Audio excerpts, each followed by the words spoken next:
Welcome back to another episode of the Souls on Fire podcast. I'm your host, Aaron, and I am joined today by free lady Brittany McWethy. Brittany had me on her podcast we recorded a while ago. It hasn't come out yet. Comes out on Monday. And I guess that kind of also depends on when this comes out. So the we had a very interesting conversation, and we shared conversation both that was on the podcast or available in the episode and shared before that. And Brittany had a very interesting story that I shared, right? So I grew up in a very similar environment where I was in this very oppressive religion. And I was not exactly accepted by, loved ones or people who should have been loved ones because of this connection with this concept of God. Brittany went through a very similar experience.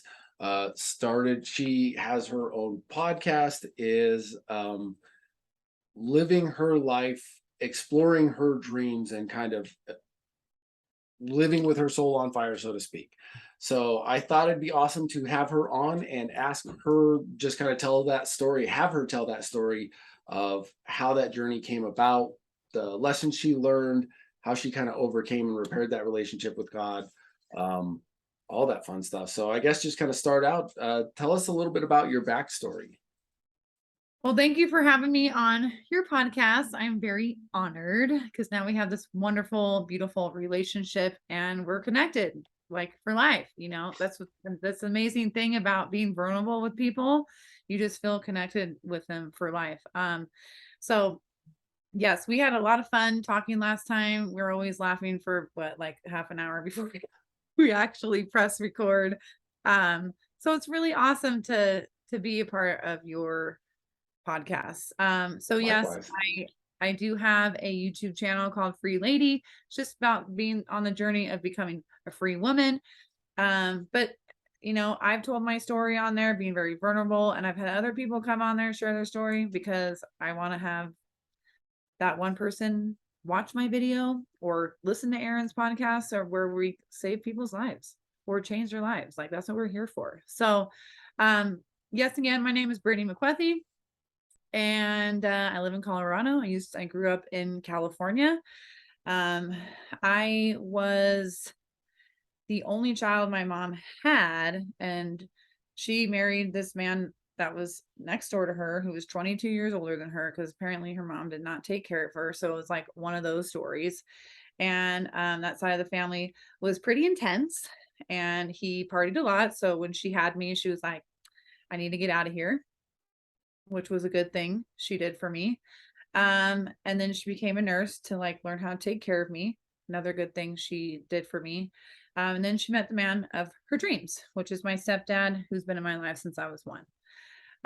But that turned into us being brought up in a very super Christian family. Now, I don't have any bad memories until it changed. I really enjoyed growing up in the Christian world. I loved having a community. I loved that we were helping people. I love the power of prayer and all those good things that come with it. My youth pastor, he was with us in elementary school. He moved with us to middle school, and he even moved us with us to high school. So it was really, really cool. Um, and my mom definitely now as an adult was hiding all of her past into the religion. So she was never healing what traumatized her as a child. Mom didn't Mhm. take care of her. Her dad shot himself when she was 15 years old. So she has a lot of trauma. Um, and she has always had this very toxic relationship with men, um, which she doesn't think is true, but I know about it. Um, and so I thank God she met a really good man, that I was around a good person and I was around a good upbringing. And then they had four more kids together. And as we were being brought up, pretty much my mom told me that everything was a sin. Everything, y'all, like everything. And so all hunky dory. I'm definitely a black sheep in my family. I've always wanted to like look at the world very differently. I wanted to be around friends. I wanted to play soccer. Like I just wanted to see everything, but we were always trapped in our house. People didn't come to my house, you know, like I didn't have friends come over because it was always super awkward. Um, Mhm. all my family are more introverts, and I am definitely extrovert, like to the nine, but I can be an introvert sometimes too. Um, so there came a point in my life where I was in high school and I was dating the man of my dreams at that point. I still love him to this day. I feel very powerful about knowing what love was at that time. Um, and so because I was still like extremely like Christian and going back, like when I was a freshman in high school, I remember I went to my first dance like at the end of the year because I was like, oh, I'm very scared. And my two girlfriends got shit faced. And I got so mad at them because they were drunk. And I was like, that's a sin. That's a sin. I was yelling at them. Like I was angry. And the next day, thank goodness, they said, Brittany, you know, you didn't have to yell at us. You don't have to be mad about what we chose to do. We were having fun. We didn't harm anybody. We didn't harm ourselves. We were just having a good time. And I was like, you're right. And then it was like this fucking light bulb went off like so bright. And I realized that I was a hypocrite. And we all are hypocrites in our own ways. Y'all can't say you're not a hypocrite because you are. Um, and so, but I realized like I was judgmental. I was like judging everybody for what they were doing and not actually truly seeing what they were doing because of the way I was brought up, the way I was programmed. Mhm. And so that really changed my life to like, okay, like Brittany, let's open up, let's grow your petals on your flower. Did that sound weird? No. That sounded I love that, right? So I had Yeah, a if I can jump in here a little bit. absolutely. There's a few things I want to kind of dive a little bit deeper on, but Yeah. uh I had a very similar experience when I grew up, right? So everything was a sin. I was in this, religion where everything was very dogmatic, very structured. This is right. There were very few, the lists were exhaustive. Mm, But it's interesting because growing up, there were kids I could associate with, and everyone else who was not in this very particular religion, I could not because they were of the devil. mhm, And the one kid at school, his name was Justin. He was a Mormon. And the funny part about this is, according to our religion, the Mormons were the biggest cult of all, which the religion we were in was like a very similar style of religious structure. And it itself was a cult. It was funny. But it was interesting growing up because the the kids that were in my church, when I'd hang out with them, they were assholes, right? Like they were jerks. They were very stuck up. They were, if you don't have the cool new Nikes, or if you don't have this, or it was all very fake. materialist. Yes, absolutely, just very fake. Not had nothing to do with God. And here was this kid who was from the cultiest of cults, who was the coolest kid ever. He was hilarious. He was actually nice to people, right? He could be a dick if someone, was being a bully. He would actually stand up for other people. Nothing I ever saw anyone else in, this other church I was in do.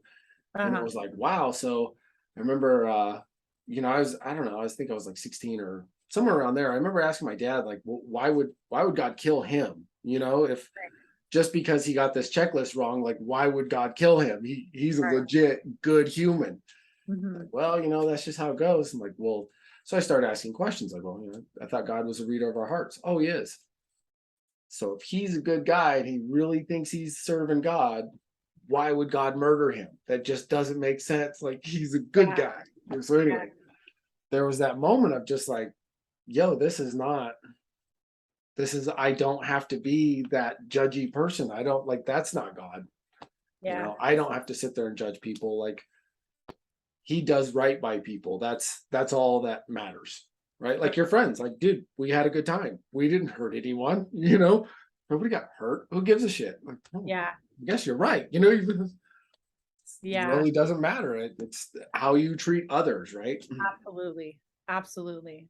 Absolutely. I mean, I'm very thankful for like that moment.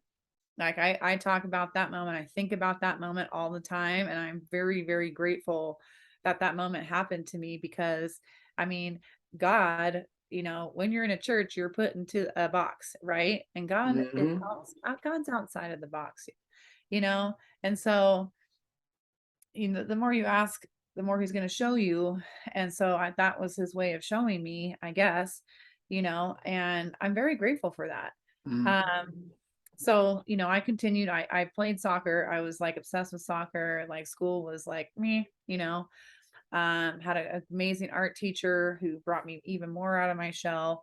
So those were great things in high school. But when I started dating Nolan, um, like obviously, not obviously, but I was a virgin. I mean, I I was one of those kids, like I said, I was very an extrovert, wanted to see the world, want to know what it looked like, smelled like, tastes like, I went through like a purity ring ceremony when I was I think I was in middle school or high school. I think it was middle school. I don't really know. I can't remember. But I only did it because so I can go like make out with this guy behind the church. And my mom was like, "Oh my God, I'm just doing a purity ring." Like, it's amazing. I'm like, huh, like, yes, you're brought up to like save sex, style marriage, blah, blah, blah. And so, and there's nothing wrong with that. There's nothing wrong with that. I don't really agree with that. But um, so I started dating Nolan and he was like the love of my life, like Hmm. we shared a lot of great connections together. He played soccer too. Um, and we did not have sex. I think it was a year until we did. And that was an amazing experience. It was also very funny because obviously growing up in a Christian church, he was a religious too. He had a religious family. And after we had sex, I like sat up and his closet door was open. There was a fucking picture of Jesus right there. And I was like, oh my God. I started crying. I was like, oh my God, I just did. Like, oh shit, I'm going to hell. For Oh real. no, that's so. True story. And I'm like, really, man? Like, I thought that was really special, and it was special. It's still special to this day. So eventually I came around and, you know, uh, I I think I was at a party or something like that because I didn't really go to parties until I was a senior, but or like the end of my junior year when we were together, and some questions came up with my mom, and so I was like, "Mom, I gotta tell you something. I want to let you know that because I thought, like all my friends, they were able to talk to their moms, Mm. um, so I thought like I could talk to her. We didn't have a great relationship already, because she was very mentally abusive to me, and verbally abusive. She always called me fat, all this stuff, like blah, blah, blah, blah. Just like, that's not what you do with your daughter. And so when I told her that, she went batshit crazy.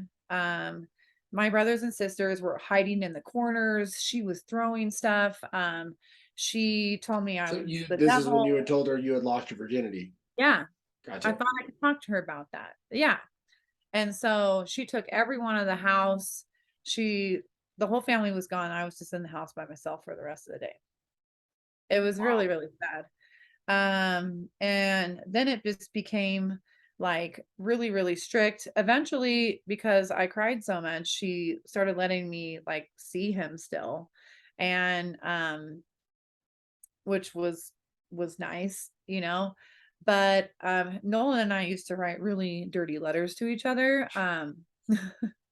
And I find that when I look back at that now, I was like, at least we were writing about it and not doing those really dirty things.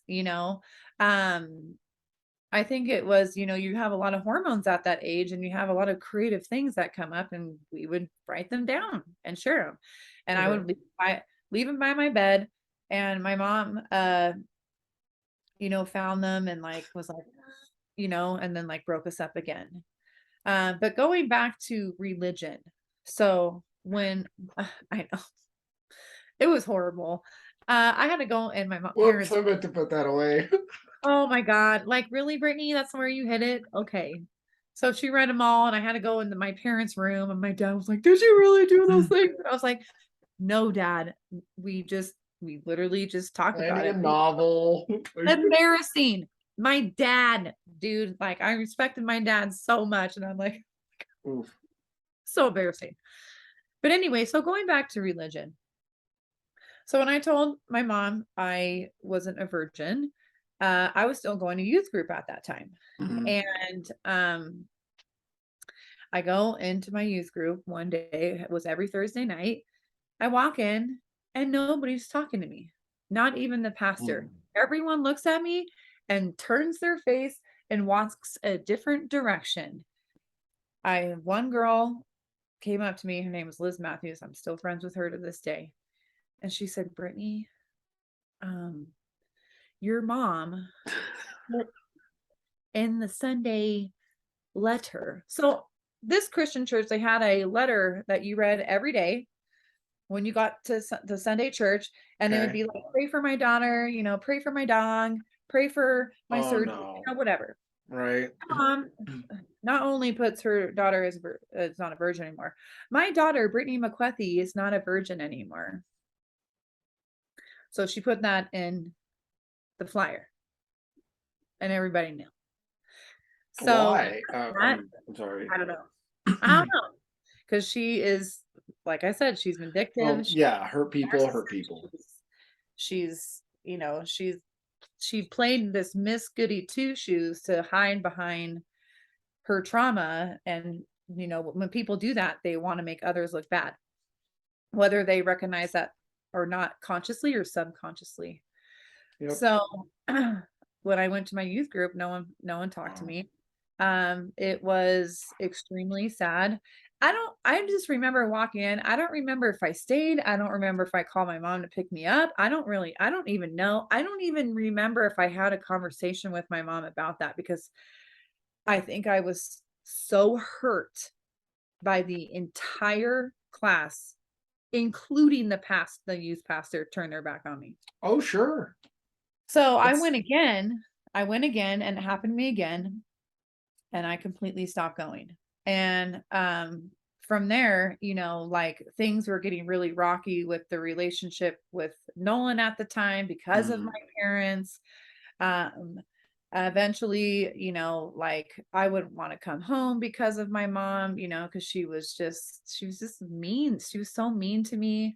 Um and my dad didn't really know what to say because he was so quiet. I don't think he knew what to do. I mean, my dad was 27 with 5 kids. So just think about that. Working, going to night school, like, I mean, he was always traveling, going to school, going to work, whatever, whatever, and so it's um rough. Yeah. yeah, Everyone just does their best. yeah, and the second oldest for me is 4 years younger than I, so these all these little kids, and they're like, "What is happening?" Mm. So I just didn't come home a lot, and so it got really rocky where my mom, I came home one day and all my stuff was in the front lawn for some fucking reason. I don't even know. Like, I was not a bad kid. I had very good grades. I would played varsity all the years I played soccer, except my senior year. I did not do drugs. I smoked pot one time. That was bad news bears. But then really in my senior year, like I would drink at parties and stuff like that, because when my mom kicked me out, um, she also right before that, going back, she broke Nolan and I up by making me go to a different school. So the second semester of my junior year, I had to go to a different high school, which really sucked.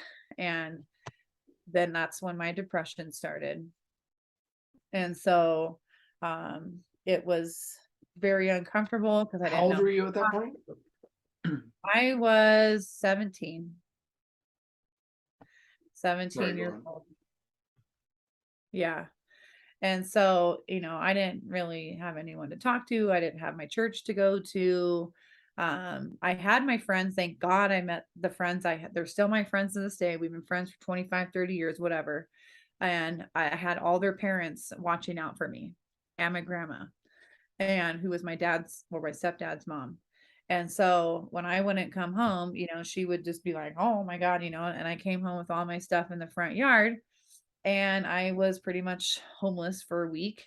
I had this random girl who I went to this new high school with. Like her family took me in. I did not know her very well. It was very weird for me, but I was thankful I had a roof under my head. And my grandma found out and she was like, "Oh, hell no." And she came and got me, and I lived with her. My poor grandma, I put her through hell because I was depressed. I was going, still getting good grades, still playing soccer. She made me get a job. So I had a job my senior year. And, but of course, like I just always wanted to be out. And my grandma was like, "Hey, Sure. Maureen." My poor grandma. She was so amazing. But of course, like, my parents were not happy about that, especially my mom, because like, "Oh, they're just enabling her and like she's so terrible and blah blah blah." And so that was that. And then I just went on the journey of being a very independent person, getting a job. I got my own, I moved out and had roommates um after I graduated high school, and that was that. So going back to religion within this story of getting older, for some reason I stayed very spiritual. I Mm. think um it's kind of natural. Like my mom's intuitive, my grandma, her mom is very intuitive. I'm extremely intuitive. So I knew that energy existed in everything. I knew that there was energy in all the things that were living, so that was very spiritual for me. And I always stayed on that path of spirituality. Um, I tried to go to church a couple times here and there, and I was like, I went to church a couple years later in my 20s with a girlfriend. That's what she wanted to do for her birthday. And of course, the pastor talks about, he was like, he literally said this. He's like, "You guys, if you're a Christian, you should only have Christian friends. That's it." And he was probably our age. Like he was a young pastor. And I'm like, "Really? I go to church and this is what they have to say. Awesome." So, so yeah, I just never felt like church was for me. I still don't. But I obviously have always stayed on a very spiritual path. Because my mom used Christianity to her advantage of literally like abusing it, kind of like, "Oh, I'm a perfect Christian. I love God, so everything is fine. Everything I do is fine because I believe in God. I'm allowed to be a jerk to my family because I believe in God. I read the Bible, so that makes me a good person." Well, Um, so I've talked to my brother about this a few times. Well, a lot of people about this.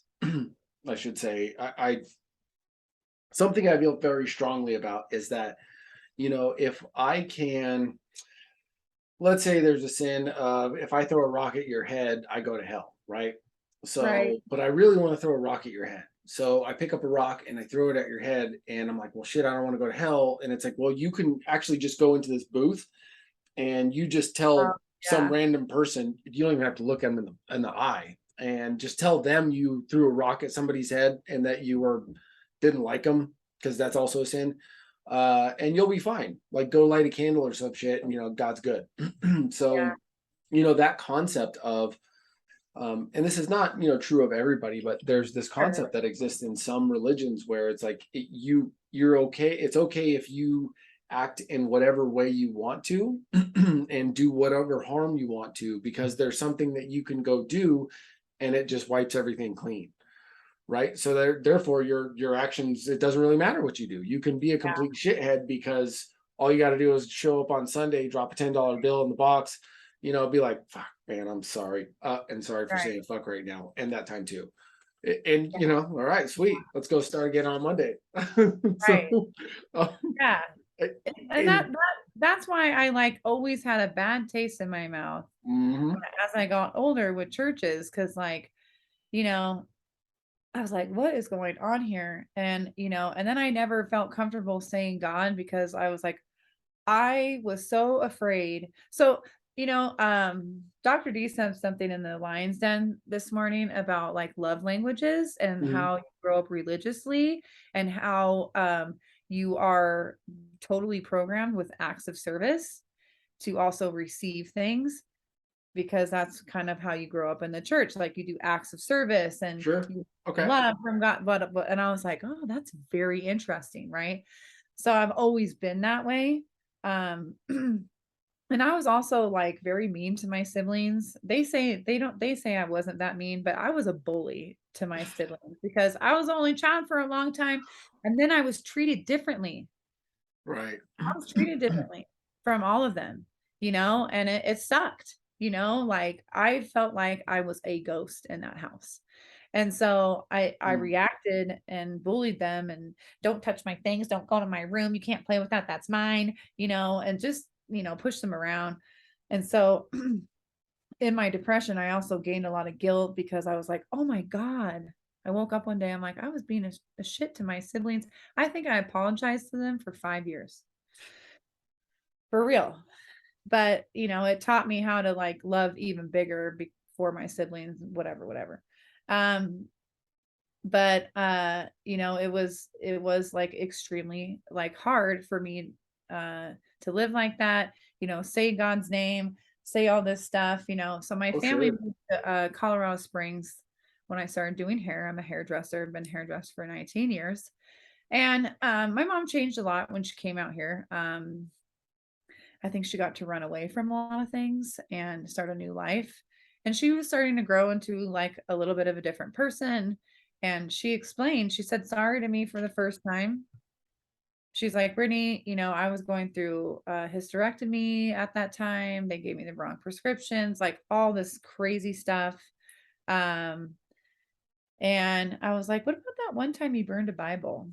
And she's like, what? I didn't do that. Yeah. So there was a time when I don't know what happened. My dad, called me. He's like, I need help. She had the mentality of a 5-year-old, and I picked her up. I drove her around. She had her leg out the window. She's like, talk to me. It was so weird. And then we went to a hotel, and she poured out all these pills, and I'm like, Dad, I can't do this. But my brothers and sisters said she went crazy that day. She burnt the Bible, all this stuff. So there's her trauma coming through. And I'm just telling you that because of how well she was hiding it and how it would come out in certain ways. Um, Mm. but when she moved to Colorado, she was like, I'm really sorry for treating you like this, Brittany. I was going through all this at the time. And I was like, wow, mom, like that makes sense. Like, why don't you be more transparent with us? Because if you told us, like, or me back then, I would have understood and maybe we would have had a better relationship. And she's like, yeah, I'm off all my medications now. That was the last time she was ever nice to me. Because then my dad passed away a few 3 years later. But so when they moved to Colorado, they went to what's that really big church out here? The One Life Church. You know what I'm talking about? It Mm-mm. was actually the church. I don't go to church either. Yeah, it was huge. So we went there and it was a holiday. I kid you not. The inside was the size of a freaking football field. They had rented an ice skating rink to go inside. They were asking for money. They had these professional ice skaters, all this stuff. And I'm like, Isn't this exactly when Jesus like start flipping shit and beating people with whips? Like, yeah. isn't wasn't that what he was doing when they were like, "Hey, get your Starbucks, get your." I went into a church. Oh my But gosh. I was I'm like, not. this is not spiritual. I'm very spiritual. I'm very, like very spiritual, but Yeah. I don't like the organized religion. And Yeah. my my ex-wife's family, we would go to church for like holiday events, or and Sure. I even then I'm like, I don't really want to show up there. But Yeah.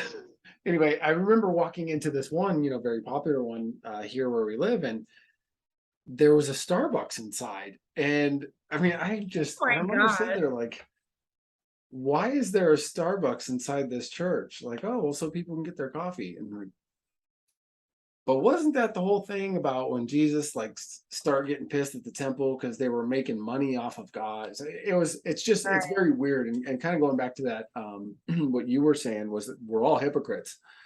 Right. To some degree, I absolutely agree with you, but I also don't, because Mhm.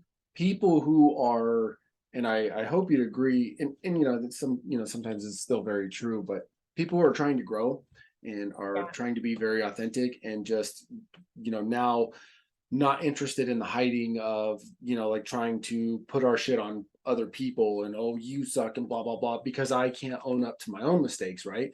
People who are no Yeah. longer interested in that are now not being hypocrites, because we're not running around like, oh, well, you suck. Ah, I have no interest in judging you. I'm doing enough of that shit myself. You know what I mean? On Right. me, right? So, Right.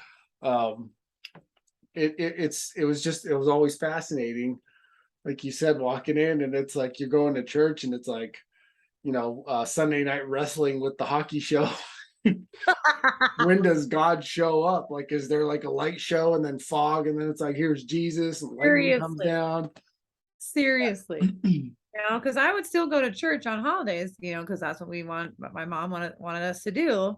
And Mhm. then she would always patronize me, like, I hate you, hate God, you hate God. And I'm like, no, I don't. I actually don't. I should for what happened to me, but I never did, you know what I mean? But it was this whole thing, and you're just like, dude, the music's always great. I always love the music. The Mhm. music is such a vibration, it's energy, it's very powerful. I still love that. Um, Mhm. and of course, like hypocrites, there's such a big scale, right? You know what I'm saying? But we're all Oh, just a sure. little bit naturally. Um, but yeah, it's just like it always felt so weird. I'm like, this is not the way, this is not the way. So I just always continue to be spiritual throughout my life with my mom still, you know, verbally and mentally abusing me and all this. I mean, she has said some crazy shit to me. Like, I don't need to go in there because I'm okay. You know what I mean? Mhm. And and so it wasn't until like recently, because of the Lion's Den. So Aaron and I are belong to a coaching group called the Lion's Den that was made with love, I want to say, by Sean Whalen. And he's changed my life. I know he's changed Aaron's life. And look, I met Aaron because of that. Radically, yeah. Mhm. Yes, radically. And I went to Lion's Den Live, and everyone that was talking on there, on stage, being present, being powerful, like it was moving every individual in that room. Do you remember that? You were just So like, holy shit, this is number one, my family. This is two, my tribe. And like, they know what they're talking about because it was coming from love. And it also, number one, was coming from God. And everyone who stood on that stage talked about, they would go this way to try to make money, grow their business, but it was not good. It it didn't was feel not them their authentic self. yes. They And were it not showing up as their authentic self. yeah, They were chasing the limelight. They were chasing cash. They were chasing the 401k and the life you're yeah, supposed to have and the things and the blah blah blah. But they weren't right. being true to themselves. And when you're not true to yourself, who does that affect? It affects your family, it affects your business, affects everything. And Mhm. like Garrett White, that I mean, that speech was still gives me chills. And it really does. And he, when he talked about when he finally put his knee down, Mhm. all of his petals on his flower grew. You know what I'm saying? And I was like, shit, man, I don't need to be afraid to say God. I don't need to be afraid when I talk about, people judging me because of, my programming when I was younger. I I still for not I don't really care about anyone what they think about me anymore. Mhm. Like I don't really give a shit. If I'm not for you, that's great. I'm not for everybody, y'all. Okay? But I love what I do. I'm very passionate about what I do, but for years I felt like, so judged by so many things like, oh my gosh, like I want I Because there's something wrong with you because you didn't conform to this, like, well, where's your blue dress with the thing and the hair bun and the tassel, and then like the you need the books with a certain size, and then we got to go sing Put your for hands on it 15 right minutes. now. Right. Yeah, it reminds me of oh my god, so this is on Netflix. There's a show, it's like Keep Sweet, Pray and Obey, and I think it was like a documentary on the Warren Jeffs, Mm. or yeah, I think it was on the Warren Jeffs LDS, or like the very fundamentalist polygamous group that got all like crazy and bought their land, whatever. But it was Oh, basically how he had controlled how well, it was not about that, but they had highlighted how he had controlled what colors the women were allowed to wear, the hair, the wow. hairstyles. Like, yeah, it got really ridiculous. It's always fascinating to me too how some people fall for some of these things, and it's just like they think that, like, oh well, of course we thought he was going to lead us into the promised land. Like, there were no red flags, none at all. People love, No point you had some questions about what was going on here. yeah, So not being true to yourself. You want to get attention in every way. So that's like another rabbit hole, probably, about those women. mhm. But now I forgot what I was talking about. Sorry, I took you kind of No, down on the no, it's rabbit hole, fine. but no, No, it's totally fine. it was that feeling judged because you didn't Oh yes. conform Sorry. to whatever Yes. that standard was. Absolutely, so I never felt like I was good enough because my Mhm. mom always told me I wasn't good enough for anything, you know what I mean? So even when I started doing hair, I was like, is this good? Did I do a good job? So it was all about that, and so but the biggest thing is that I did not want to be my mom. And I tried so hard to pay attention to things I was doing. I didn't wanna do hair because she did hair for 3 years at one point of her life, but she didn't like talking to people. And you gotta talk to people when you do hair. She was very good at it. I mean, looking back on all the haircuts, like, she was so good at cutting hair. And I'm thankful. So there's another great thing my mom did for me. When I wanted to change my hair, starting in 7th grade, I wanted the T-Boz haircut from TLC. She gave it to me, but then she recorded me and she laughed at me the whole time. It made me feel very uncomfortable.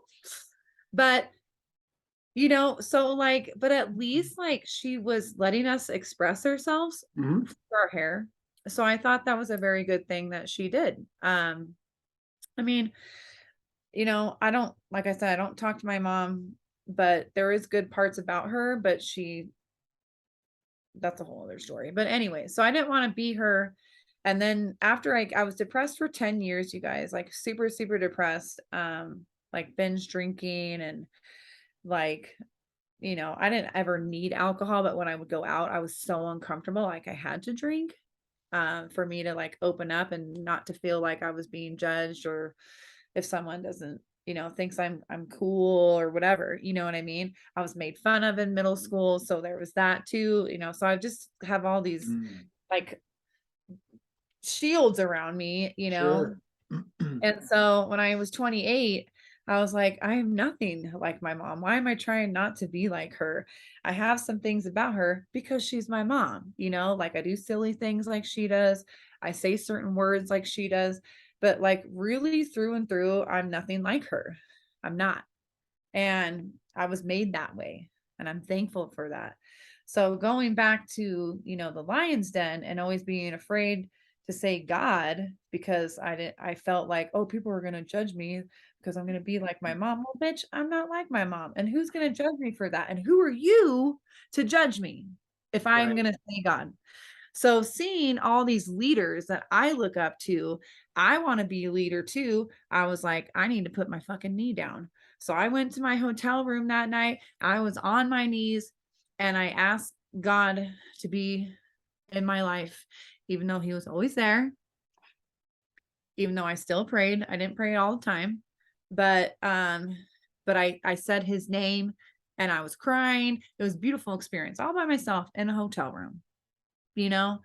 And like, I was That's like, "Okay." Yeah, and ever since then, I feel him here even more so, pushing mhm. me in all these directions. My life is so much better. I make sure to pray, like, after my meditation, I continue to, like, say a prayer every day, and I feel him pushing me in the right direction for my light to shine as bright as possible, to continue my journey of helping people in hair, making them feel beautiful from the inside out, continue, putting me in this journey of my YouTube channel to help people. I don't know where it's going, but it's there. I'm out here, you're out here. It's a beautiful We thing. out here. And he's connected me with all these people. And so And I want to add something there. There's cool. you make it sound like, I'm in a hotel room and I'm on my knees talking to God, okay? Yeah. And it sounds very weird because again, we come from systems of religion where there's this temple and you approach God on an altar and it's very holy and like you better have a $15 donation before you go see the guy or he won't even see you. So it's all very pomp and circumstance, so to speak. Right. there's a scripture, and it's fascinating because in the church I was raised in, this scripture doesn't even exist in their Bible. They took it out. Surprise. So anyway, the Apostle Paul, he's in Athens and he's trying to teach Jesus' message to the Athenians. Mm-hmm. And they've got all these statues of gods and they've got all these temples and they don't really understand what Jesus is all about. So this one point, this two little scriptures, whatever it was, he kind of gets frustrated. He's like, look, I can tell you're religious. And he kind of does the, arm gesture at, they had a statue to an unknown God. So they had a statue just to make sure they didn't piss them all off. And he had made mention that, like, I can tell you're religious, but if the God that made the heavens and the earth, like if you think about that, God made the sun, the galaxy, the universe. Yes. He's not waiting for you inside a temple that you guys built. And if you were really looking for him, he's never far from you. And that right there, that never far from you. That's so very true, right? Like it's so amazing. It doesn't matter where you are, in a hotel room, at a gas station. Like I had a very similar experience leaving Lions Den Live on my way home. And I had this very deep conversation with God, like, just like, you have to trust me. And you have to trust me and you have to help people. So this was weird. Like this was it was like, you have to trust me and you have to help people. And I was like, okay, I'm driving through Wyoming and I was like, I better stop and get gas. So I stopped fucking I think it was like 1 a.m. I left very late. It's like 1 a.m. I'm in the middle of Wyoming. I've got, a couple 100 miles in front of me. So I figured I'd stop at this place and get gas. And I stopped there and there's a dude that's just like kind of patrolling the gas station things, and I'm like, okay, this is interesting. So I go to the pump furthest away from him. I get out, I get my gas and he starts walking up to me with his phone, like kind of pointed at me. And so I'm kind of, okay, what's going on here? And so I look at it and on his phone, it said like, I don't have a credit card and I can give you cash, but I need gas, right? I don't remember like exactly what it said, but I was like, I'll meet you at the pump, right? And like, I don't speak English or something. So I went over to his card, just slid my card in. I said, go ahead and fill up. And he offered me some cash and I was like, no, it's okay. I hope you get wherever you're going. Still very like cautious, like, okay, is this guy going to jump me? Is there someone else waiting? And then, I think he got like maybe a few gallons. Like I didn't go check the price after, but he didn't fill up his tank. He got a couple gallons and then he was on his way to Salt Lake. And it was like this very just like you felt it's different. It was so different after that experience there of that surrender and that speech, like you said, that so many people, my brother, super tough guy, he was like, man, he was telling me the story of Garrett White's speech and how he started tearing up and he was like, well, I can't cry. I'm a tough guy. There's no way I'm crying. And he could hear someone sniffling behind him. So he turned to look and the gal behind him is crying her eyes out. But as he's panning back, I'm crying my eyes out. Me too. The guy next to me, who's a men's masculinity coach, is crying his eyes out. It was so powerful. Like everyone's story of just everybody. Yes, follow that voice. Listen, like God is always around you. And when you stop fucking ignoring that and just like, all right, man, what's my mission?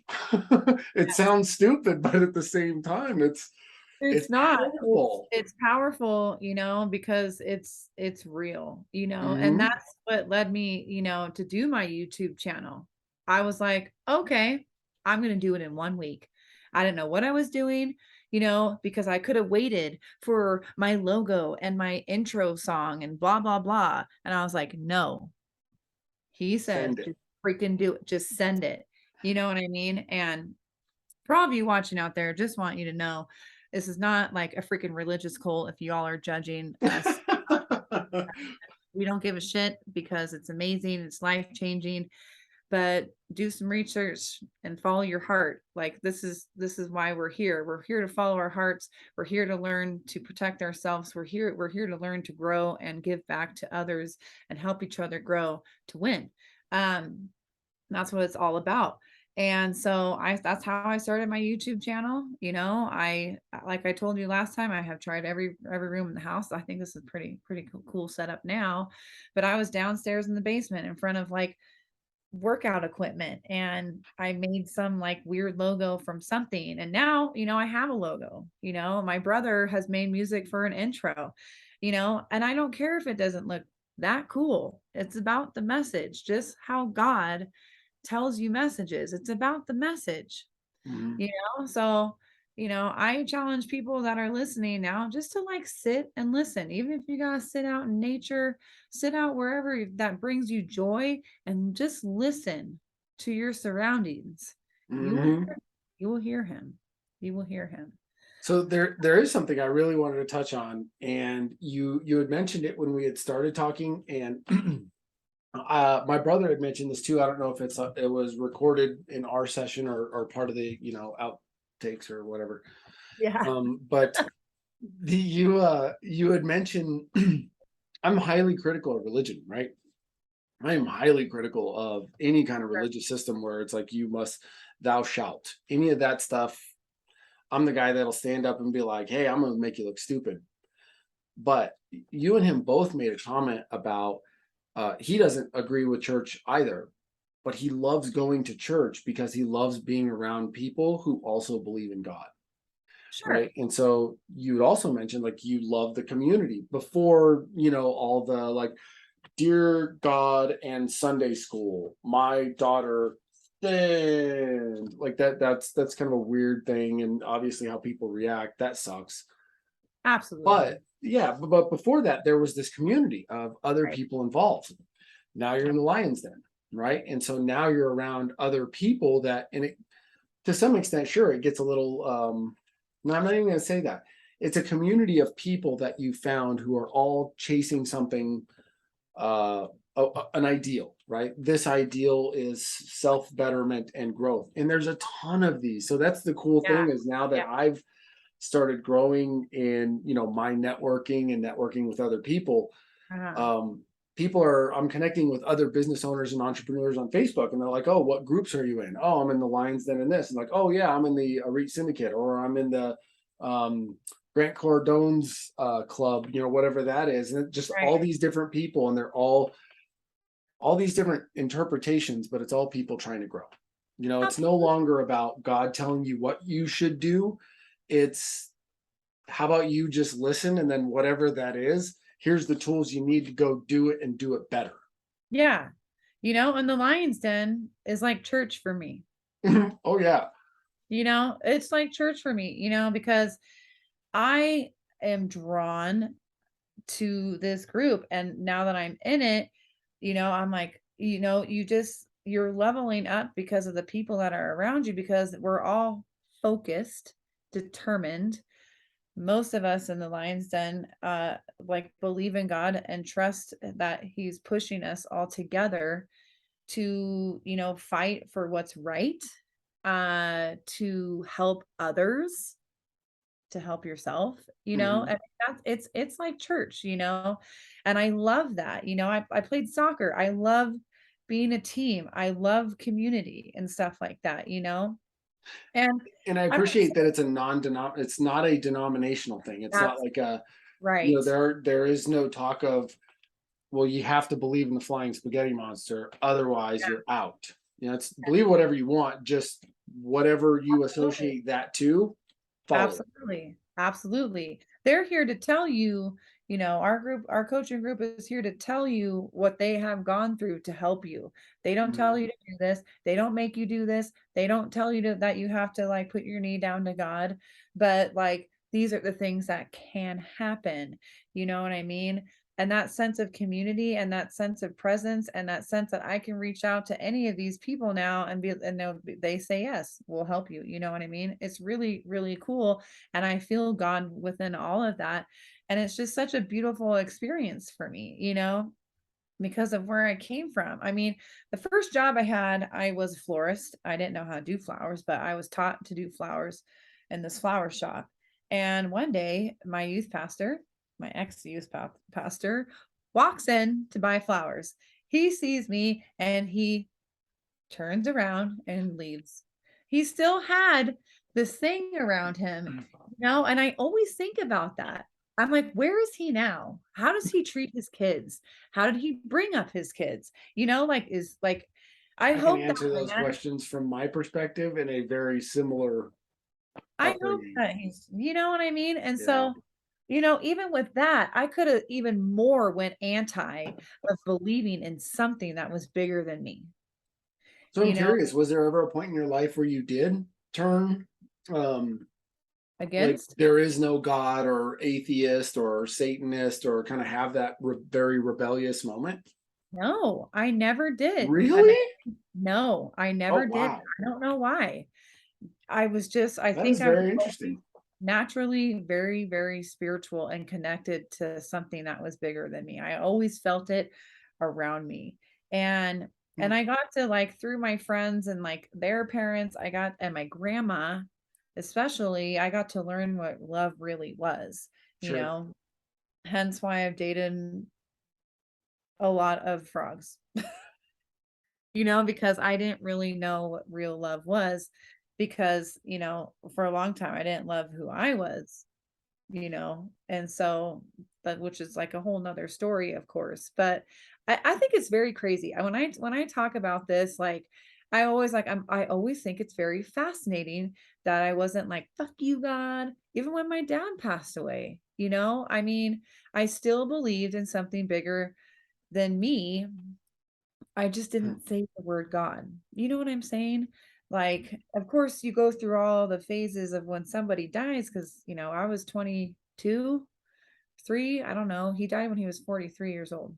And it was very, very tragic, and I was mad and angry and sad.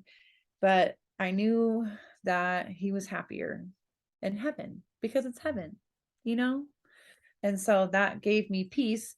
And because I've always been very spiritual and very in depth with like a second sixth sense of mine, intuition. I don't know what it is, but like he came into my dreams a lot after that.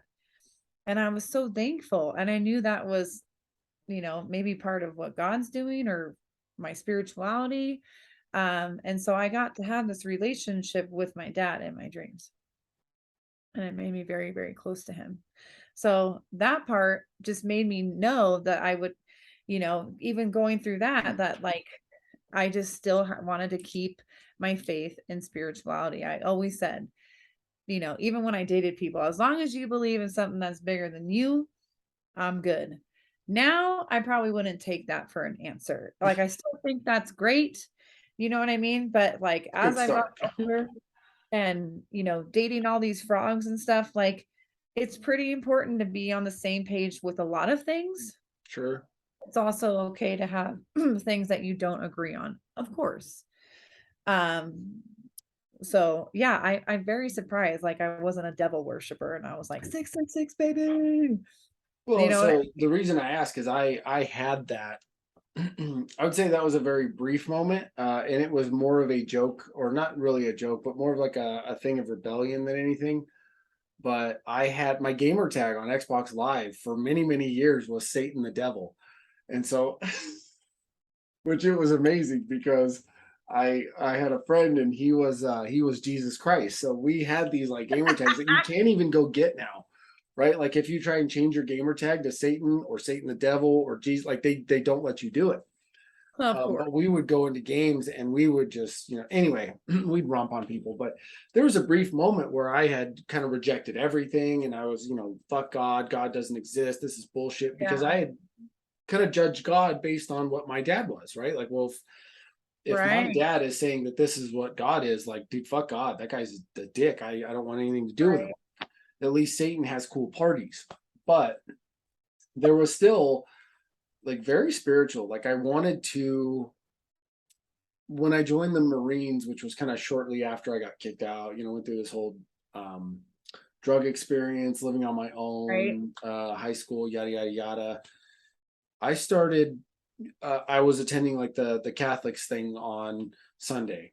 Didn't really like that. So I attended the Hindus thing, kind of like that, So then I started reading like all these different spiritual books.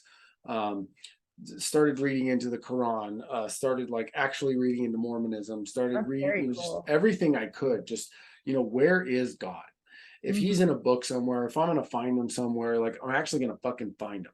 And so for years, I studied all this. And it's funny though, because like it doesn't matter what book you read, it doesn't matter what religion you study.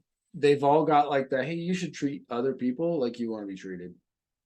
You Mhm. should love other people like you love yourself. You should love yourself. Mhm. God loves you. And you should love God. Like those exist in every single religion. It's Yeah. crazy. Like every single book you read at some point, even in, so this is crazy. It's the Satanic Bible.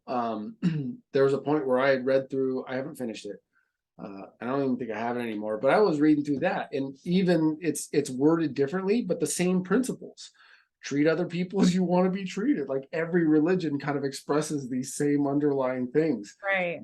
And so, to your point, you're right. It doesn't matter. Like cows worship a cow god, Yeah. ducks worship a duck god, and dogs worship a dog god. We're Yeah. sitting up, whatever we imagine God to be, whatever we ourselves are, well, that's what I'm going to go worship, because that's the greater thing of myself that I can imagine, right? Right. Um, and to your point, we're all connected.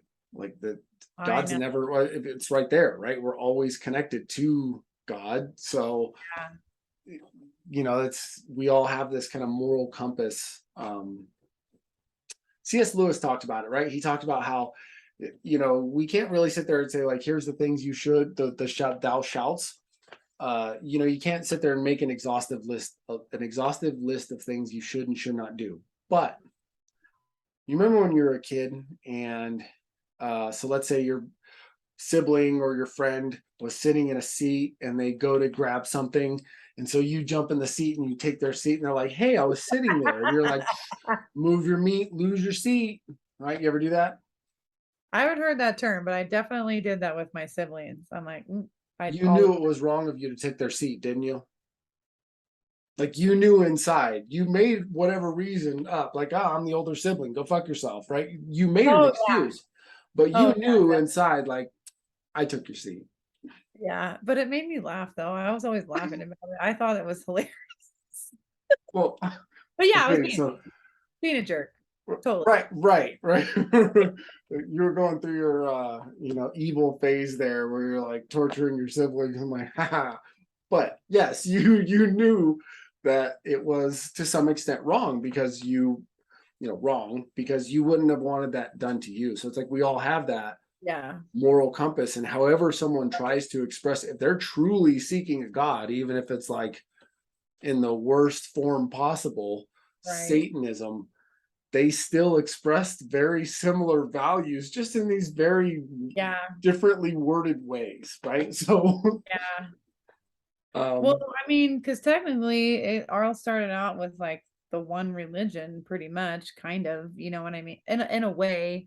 Um, and they all grew in different ways, and now there's so many different ways, but they all, go back to the same thing, and that's what makes me so sad about the world. I talk about this almost every day in my chair. Could you imagine if everyone was just kind to each other? Like we yes, all, I can. it's just like if we all just loved each other Mhm. instead of saying like, dude, be nice, and just like it takes so much energy to be cruel.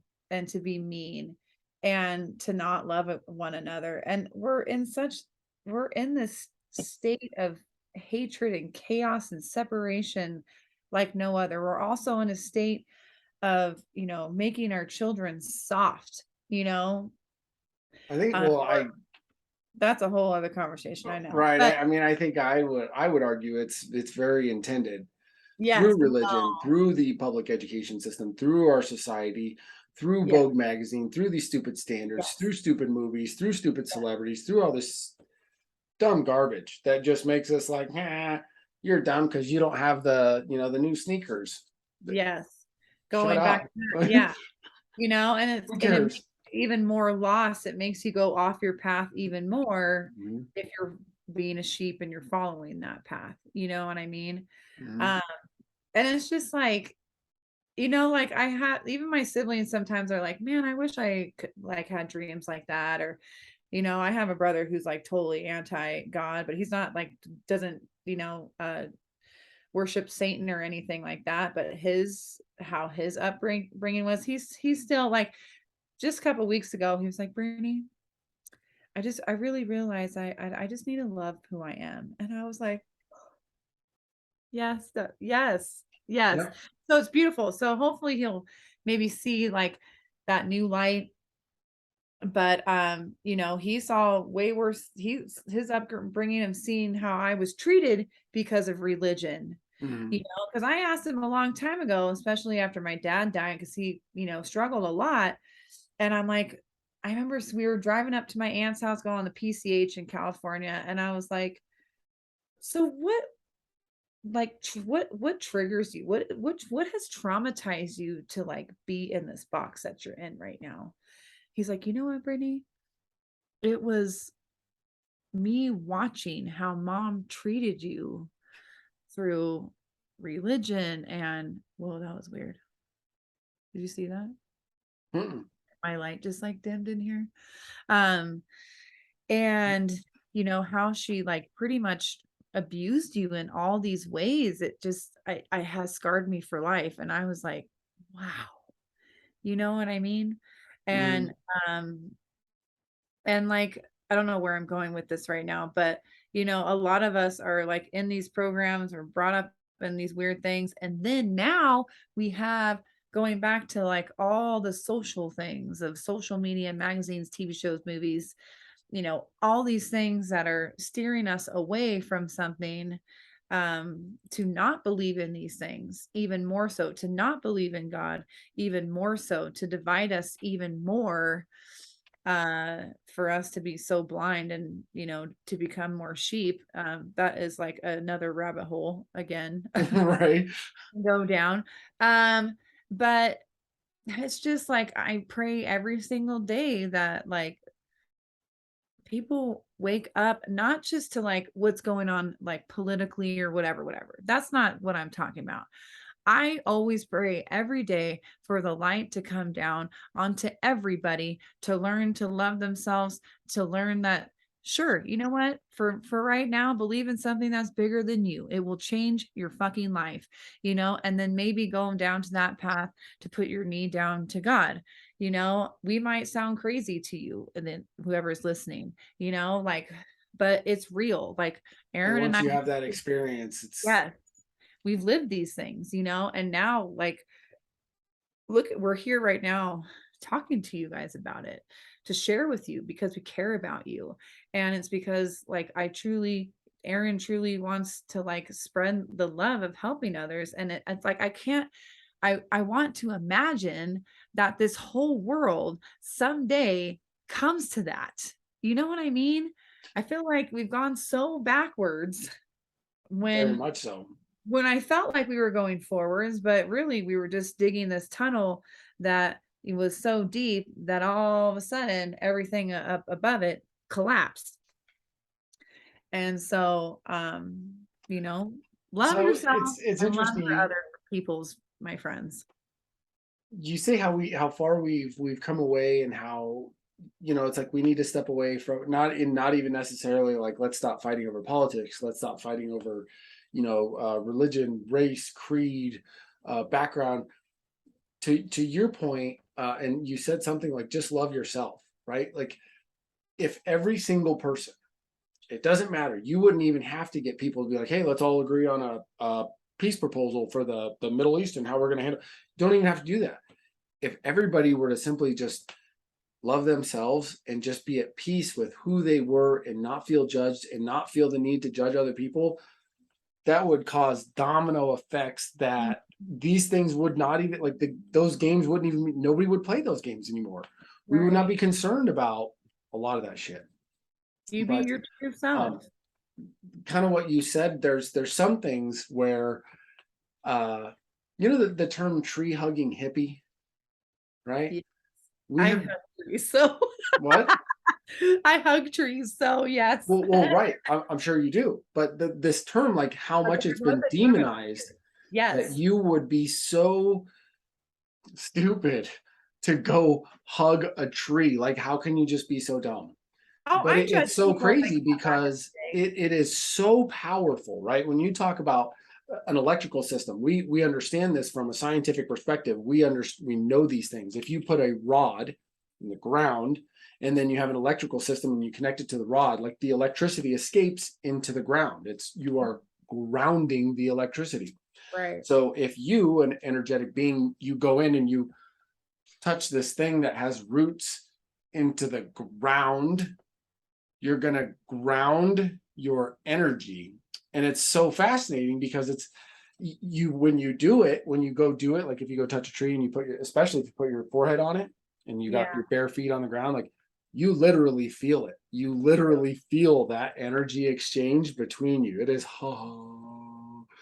It's very but cool. we've made it so like, what are you, an idiot? You go hug trees? What are you, Yeah. stupid? You know, it's just become this thing where in all of our media, like it's so Right. crazy. I think I saw it in not strange, maybe it was Stranger Things, but it was a new, very popular show, and it was still something that was like, what are you, stupid? What do you, hug trees? And I was like, man, we are still attacking this. Like we're still promoting that I don't know viewpoint. if that was in Stranger. I don't remember that because I love that show, but maybe it was. I don't know. Yeah, But I that, don't know which one it was, but I remember it was something recent yeah, that was kind of popular, and they made it like this big, huge thing. Like, what are you, a tree hugger? It's like, oh my god, that's still a thing. Like, yeah. Well, 'cause- because it's been around. Don't you like? I don't remember when it hasn't been around. I mean, I used to make fun of that too when I was younger. Oh, like right, trees. When I secretly wanted to hug trees, like you felt like you were cool to be judging that kind of like. right. I don't even know where it came from. You know, it was just like it's just like now today someone can put something on Facebook and everyone believes it. You know what I mean? Like Hmm. that's how fast and rapid things can be believable.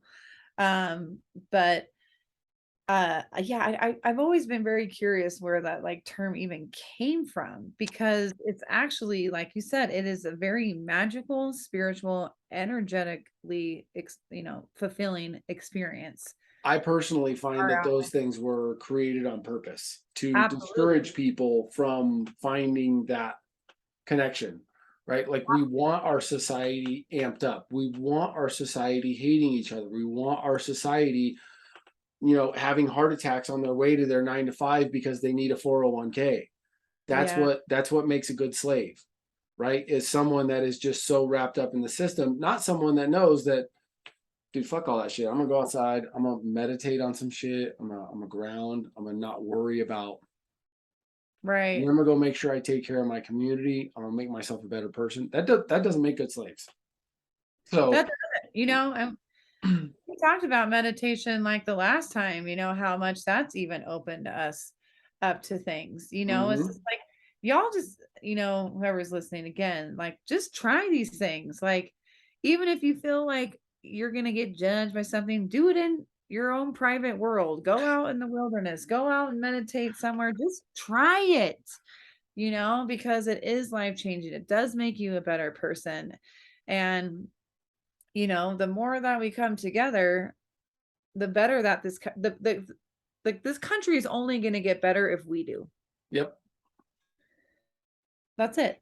And You it's know? funny the feeling of being judged. I remember the only flying I went to, Sean said something, or maybe it was a call. I don't fucking know. Anyway, he said you're afraid of being judged by idiots. And I don't remember how he said it, but it's like, you're afraid of being called an idiot by the other idiots. People who are, sitting there scrolling their phone, just being like, haha, you're an idiot.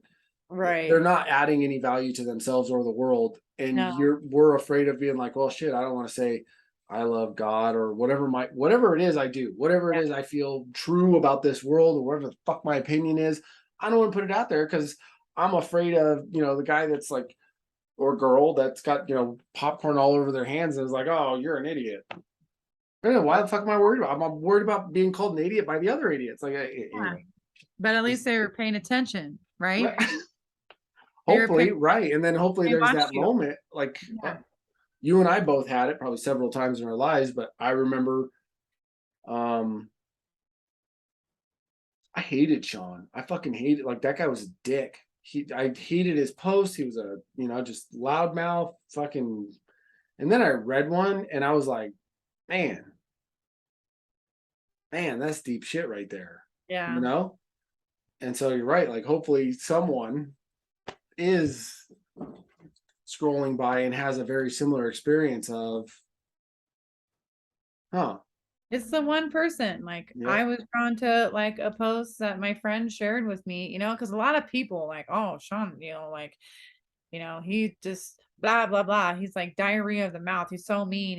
He just spits out all this stuff." And it's like, are you paying attention though to what he's saying? Are you awake when you are listening? You know? Yeah. He's just he doesn't give a shit, He's out there trying to open your eyes and your heart and your mind. And he's Mhm. aggressive and he's passionate. So when you're passionate, I'm very passionate too. I can come across very strong because I'm so passionate. But passionate people, you Are know, often misunderstood. absolutely. Mhm. Absolutely. Absolutely. I mean, I felt like I was misunderstood for a long time. You know what I mean? But like, I love who I am today, like, even more so. Like, I love this journey that I've been on. It's so awesome. And like, if someone, like I said, if someone's going to judge me for me being me, I'm like, well, fuck you, dude. This is who I am, you know?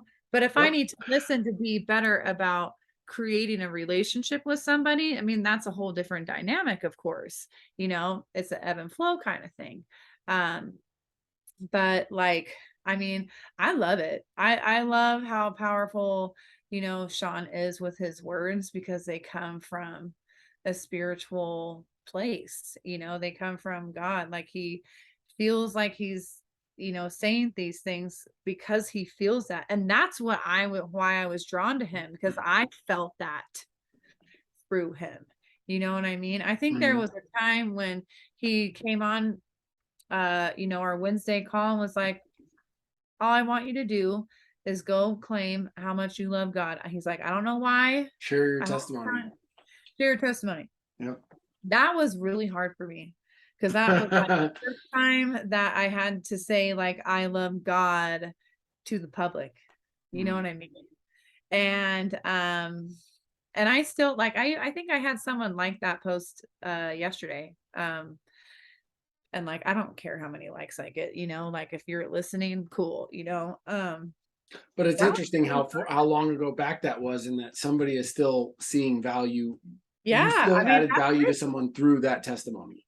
Yeah, and that's great. But that's just how deeply programmed I was to like being so afraid of like being judged, like I was saying. But I was like, I'm gonna do this because I'm proud, Mm. you know, I'm proud to have someone at my back at all times that I can talk to at all times. And I might not get the answer right away, but eventually I will. And when you will. When you get these answers too, when you have a relationship, it's so cool, and you're just like, oh yeah, okay. I didn't want to hear that one though. Oh, well, sometimes, yeah, absolutely. Absolutely. Absolutely. You go through that too because everything's not perfect. Not Yep. life is not perfect. You got to go through the darkness and the things you don't want to hear to become a better person, Yep. you know? And sometimes you get told you got to row into the storm, and it's like, oh shit. Okay, Yep. well, Like, here we go. okay. Okay. So, but yeah, Right. you know, I But that's just it. But that's the thing. Like, it's been so fun. It's been an adventure. It's been just life is fucking lit, right? Like, I can remember, um, I'm a very good IT guy. Okay. In any job I've ever been in, I'm pretty sharp. So I move up pretty quickly. And, it's like I could very quickly get into a spot where I didn't really have to work at all anymore because I was so smart that I could just figure out, like, okay, I can do like 2 hours of work a week and make it look like I was doing 40 hours of work. that's like That's my those brother. just in anywhere I went, but there was no challenge. There was nothing that ever came up that it was like, okay, like this is, I don't know, it's all kind of the same. Oh, great. Now we got to replace the phone system. Oh, great. Now we got to build a voicemail and then we got to program that and then we got to do this. Very just kind of cookie cutter. And I was in a meeting with my boss once and he said something. And like I was just trying, I was like, dude, I'm gonna get this done, I'm gonna get that done, I'm gonna get this done, I'm gonna get that done, I'm gonna get this done. And boom, we should be done. And he was like, he laughed and he said, man, the way you talk, it's almost like there's gonna be a time when you're done with work. Right. And I thought about that. I was like, fuck, this is a rat race. There is no getting Okay. done. It Yeah. doesn't matter what I build here. It doesn't matter how many projects I complete. Doesn't Yeah. matter how much I save the company. Doesn't matter how big I build this team. It will never end. Yeah. Right. And it's Yeah. going to be the same never ending story Da, of put da, da, more in your da, da. 401k and, like you're on call on Saturday now. So, whereas this, it's like, go jump off that cliff. Right. Okay, well, fuck. Here we go. And then you go do it. And it's like, and then there's this whole adventure that comes of that. And sometimes you smash into the rocks and you kind of like bounce around. And then other times you catch this updraft and you kind of land. But whatever. You keep going. And then the adventure continues. And then it's like, holy shit, you found a treasure trove with cool items and now you've got like this different party you're adventuring with and now like the adventure continues so much better than you talk like this is ever going to end. That's interesting, right? And like, helping others will never end. Right. And if you think about it that way, but when you think about like being in that rat race of just work, work, work, work, like, Mm-hmm. that's where people are just like, they're in this kind of mode with their shields on and Yes. that's what's happened also in this world too, is like both parents are working so much. So it's like it's just everything's so expensive and yada yada yada. And it's like we're being forced to be taken away from our quality time, being in the present, hanging out with our families, being in nature. We're forced, you can be forced out of those things where you're even going in one direction even more so instead of being all around in every single direction and like literally opening yourself up to I can do this, I can do this, I can make this better, I can make this better, I can help this person. Mm-hmm. I can choose to be with my family more. I can choose to be with my friends more and my kids more. I can choose to be out in nature and going on hikes and things that bring me joy and things that make me grounded, um, to love myself to give to others, you know? I imagine you listen to I forget the gal's name, but Abraham and Esther Hicks. Have Mhm. you heard them? No, okay, so that's fair. That's I should not have seen that, but anyway, That's um, okay. the gal Esther Hicks, I maybe someone don't get mad if I say this wrong, but she channels different entities that kind of people ask these entities questions and they just kind of answer. And I'm sure you've heard one of her sound bites, but regardless, there was one where this guy had asked a question of this entity, and he said, "What should I do? What should I do for my career?" And the response was, "What's a career?" And he said, "Well, my life's work." And the response was, "What do define life's work?" And so he said, he said, "Well, the one thing I get to be really good at and just kind of do forever."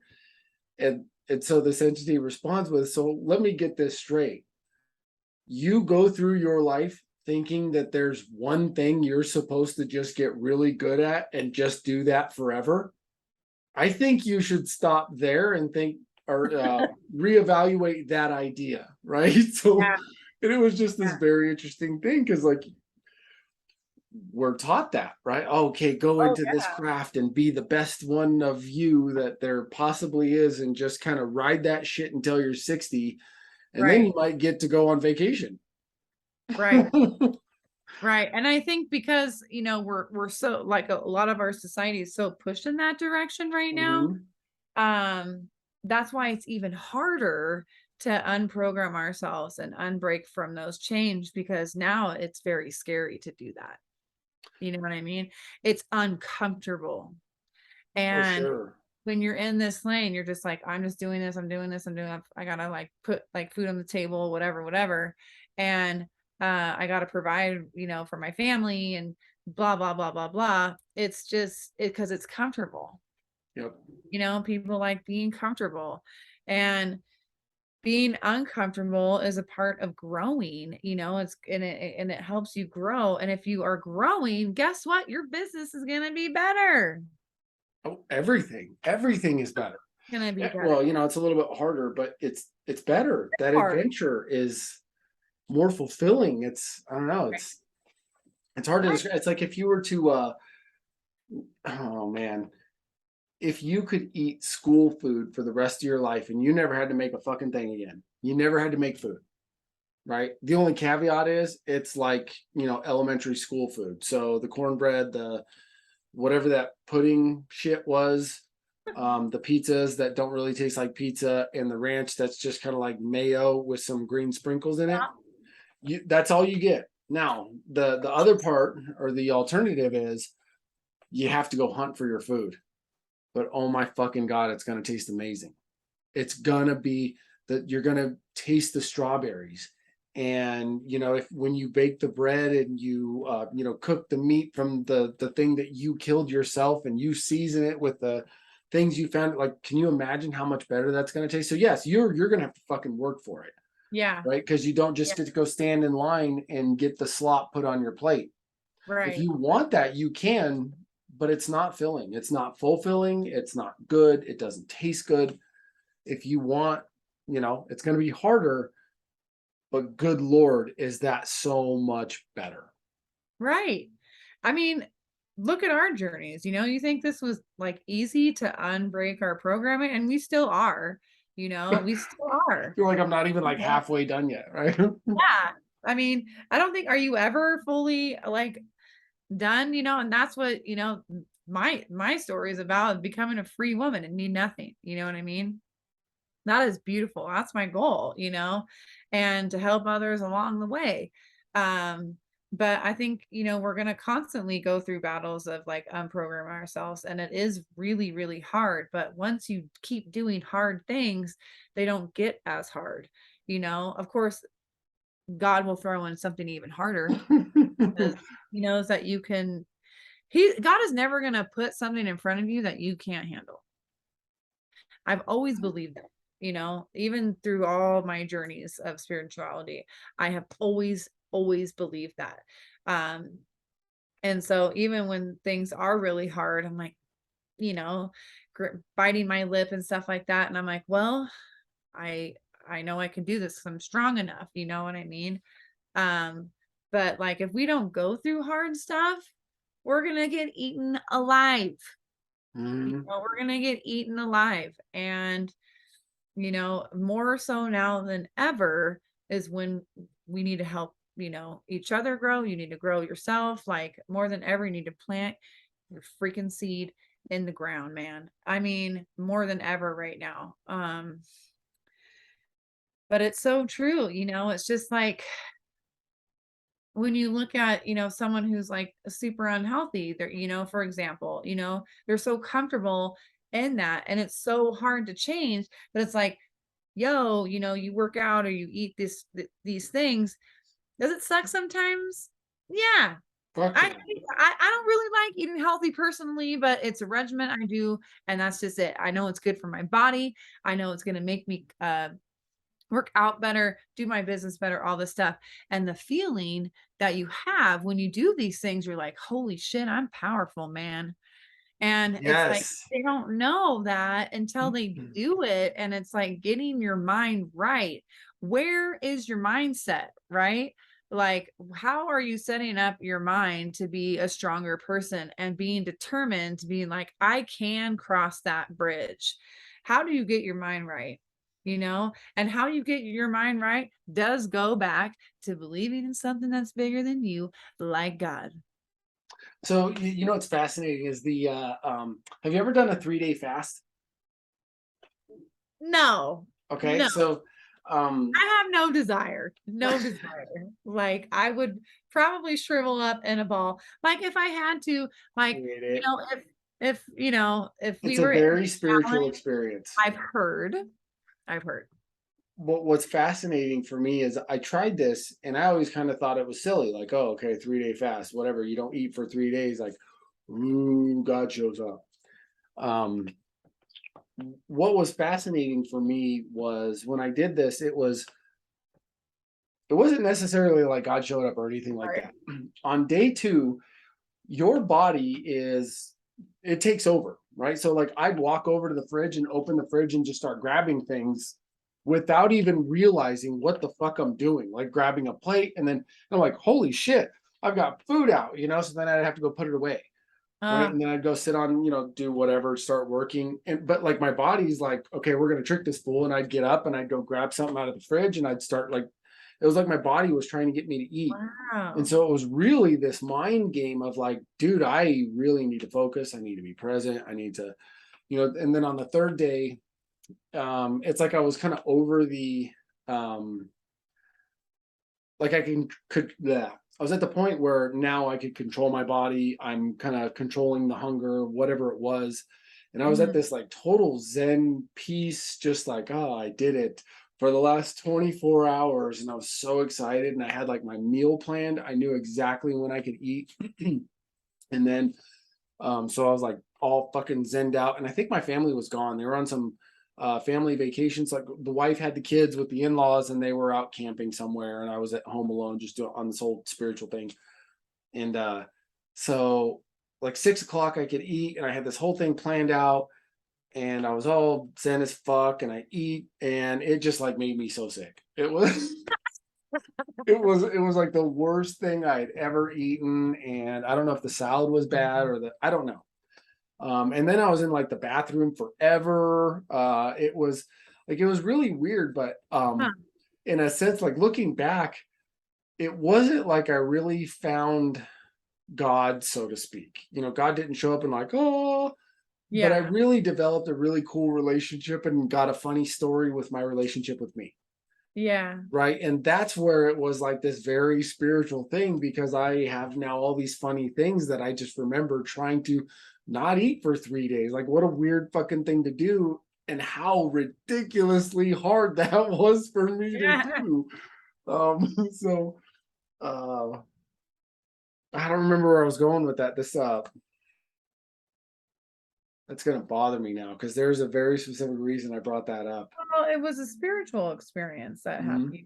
happened to you. Fuck, I'm sorry. It's okay. Um, I remember it like at 3 in the morning and be like, hey, let's record this little part right now. you're right. You can always, Damn it, stairwell come back.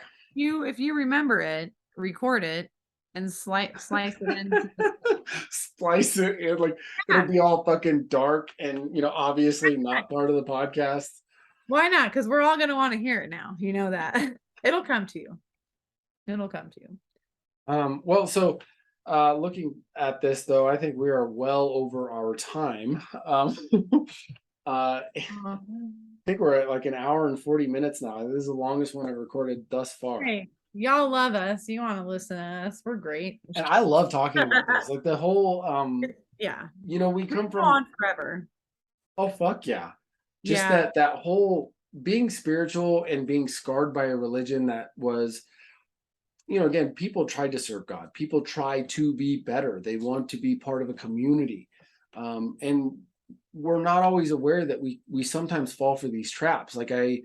I'm highly critical of religion. I'm highly critical of my parents because I use these things as lessons. But I hope people understand that I also know that my dad did everything he could. Like in his head, Sure. man, he fucking Absolutely. tried and he's still Yes. trying to serve his God, to live Yes. his life. Like he took care of us. We were clothed, we were Absolutely. fed. He did not bring the abuse that his dad enacted upon him. Like he did better than his dad. And I could sit here and be Yeah. like, well, you didn't do that. I didn't get 15 hugs. Like, but man, the fucking guy tried. And Of so that course. enabled Of course. me to now go give my kid 15 hugs, or whatever that measurement means, or uh, um, so They did the best that they could for what they knew.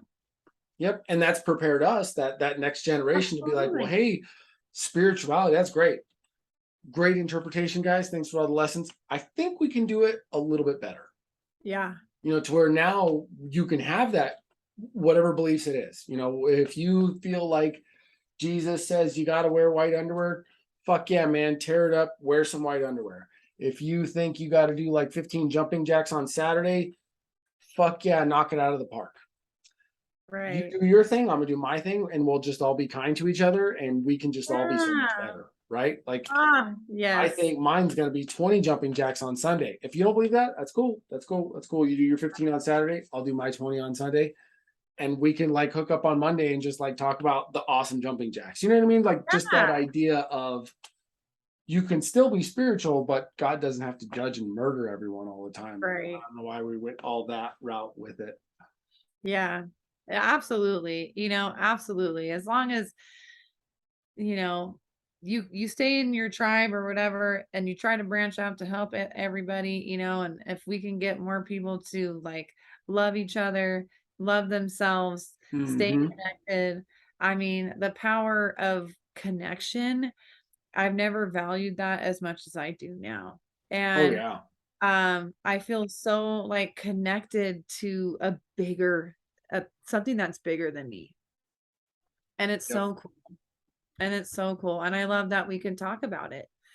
I love that we can talk about it and be able to share our ideas and our stories and our feelings and our passions and our love.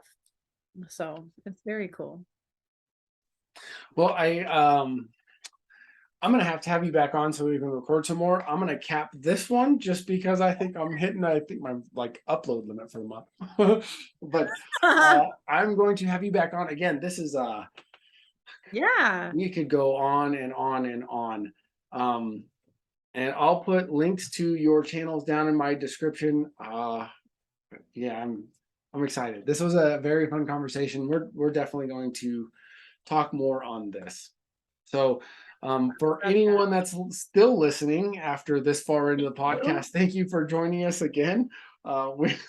And I will definitely have Brittany back on sooner than later. And thank you all for joining us. We'll have to figure out a funny, interesting title for this episode. Brittany, anything you want to leave everyone with before we go? Absolutely. Absolutely. Number one, do whatever it takes to love yourself. Mm, Do whatever it takes to put that foot forward, to take those steps forward. Even if you take a couple steps back, it's okay.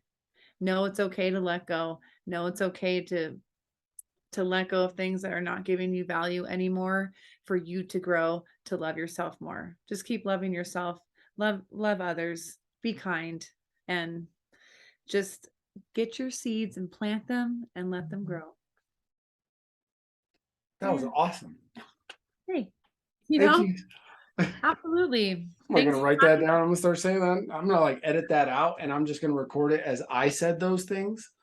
Yeah, sure. You could have them, of course. Absolutely. I I'm would do I'm that. here to share my love with you, honey, you know? So Appreciate it. thank you so much for having me on here, Aaron. I really Likewise, thank you for being on.